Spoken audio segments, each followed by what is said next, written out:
Let me go back to something you mentioned with respect to this, which is the V word, Versailles. Right. Here you have a great power, humiliated essentially, and then have crippling in the Versailles case reparations. Now, it seems to me the thing that in my opinion, has been most sort of ignored or missed is the fact that the West has done something unique, new, and quite astonishing in constructing the kind of sanctions regime that we have constructed, which is essentially, I would argue, a sort of economic nuclear bomb. That in a way that would previously be very difficult to imagine in a pre-globalized world. The United States and the West have essentially condemned Russia to solitary confinement in some ways and permanent immiseration. This is going to have devastating impact on the Russian economy insofar as it's there, right? And my question is, now that I think these will have a huge effect, but could it possibly help Putin? That this notion of the global Western powers coming together to punish Russia collectively through sanctions in a way that has never really been done to any major power before at this scale. Yeah, so when I was talking about Versailles syndrome, absolutely, that refers to the combined element of the ruble crash, which was linked to Western interference in Russian economic policies. It was the West who brought in shock therapy. It's the West who brought in all those radical transitions towards capitalism and enabled the oligarchs to take power and that kind of thing, and kept Boris Yeltsin in power in '96 so he could continue it. So Western interference in the economy created this, and effectively it was a kind of economic warfare, as did the lack of consultation of Russia in the Kosovo crisis, when the Russians expressly condemned the NATO bombings of Yugoslavia, but their concerns were completely dismissed, and they felt that they were slighted, and Serbia was an Orthodox brethren. It was within their sphere of influence. They should have had those rights. That's what Versailles syndrome kind of meant to advisors to Putin like Sergei Karaganov, and that anger that came from that Western interference in our political life, our economic life, and our disrespect for our influence over our own territorial sphere, stimulated revanchism. And will the sanctions do the same kind of thing as that? The sanctions will, in the short term, undoubtedly benefit Putin's position.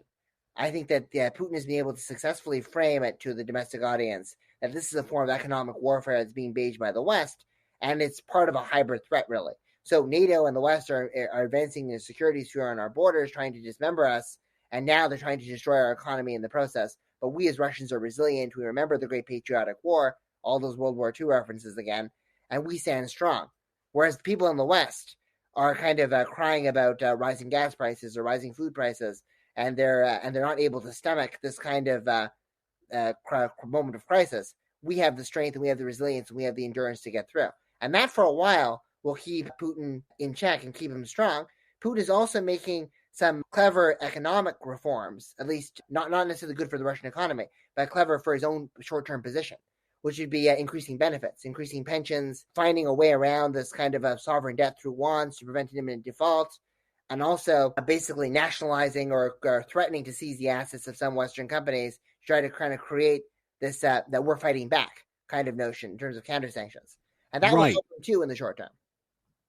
Yeah, I'm curious about that because earlier this week we were sort of told, Russia's going to default any day now. Yeah. And lo and behold, it didn't default. And why did it not default? Because it has kept a whole bunch of crap, a whole bunch of its own, its own bunch of its wealth in its own currency that can't be cut off by the West. But still, a lot of it has been cut off, right? I mean, what proportion have they kept of their reserves as to how much we've been able to basically steal from them? Yeah, so of the foreign investments, about $630 billion that were being held from those foreign investments, about $300 billion are now in some state of freeze. So they obviously have a cash shortage when it comes to U.S. dollars. But Russia has been divesting from treasuries and its share in U.S. debt for years now. It also has been investing increasingly with the central bank moving into gold. Gold is 21% of the central bank's assets. That's more than the amount of assets that are held in China, with the largest country, or France, the second largest country, 14 and 13% respectively. So it's putting a lot into assets that are harder to be sanctioned and harder to be targeted. And also now they've got the lifeline of China providing them economic support, which does allow them to kind of use the yuan or use other ways around the default scenario in the future. So the short-term risk of default has moved. But in the longer run, obviously, it still remains a risk due to the amount of debt they have and the levels of asset freezing and the economic decline that's there, and the fact that the military spending is also increasing and social welfare spending is increasing at the same time.